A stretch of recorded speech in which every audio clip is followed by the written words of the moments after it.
Kazi na utu. Mheshimiwa Rais na mgombea wa urais wa CCM, nianze kwa kumshukuru Mwenyezi Mungu kwa kuturuzuku hai na afya njema na kutuwezesha kukutana hapa siku ya leo.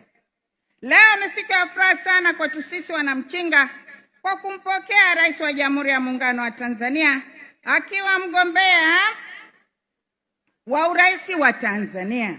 Ni mara ya pili sisi kupata bahati hii jimboni kwetu Mchinga. Lakini safari ni tofauti na ya mara ya kwanza Mheshimiwa alipokuja kama makamu wa rais na mgombea mwenza 2020.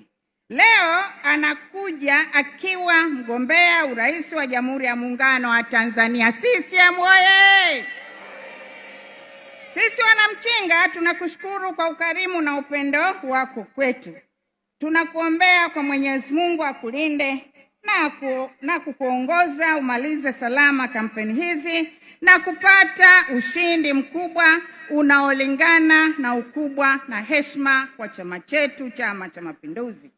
Hapa nina maana ya ushindi mnono kwako mgombea urais Mheshimiwa Daktari Samia Suluhu Hassan, kwa wagombea udiwani wa CCM na mimi mbunge wao Salma Rashid Kikwete.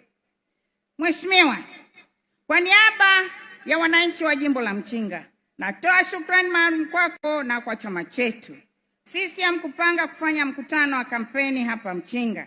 Mmetupa heshima kubwa ambayo tutaikumbuka kwa miaka mingi ijayo.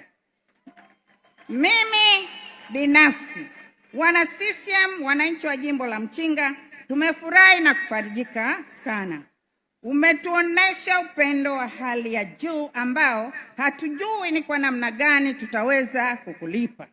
Shukrani yetu itaonekana kwenye masanduku ya kura tarehe 29 mwezi Oktoba mwaka 2025.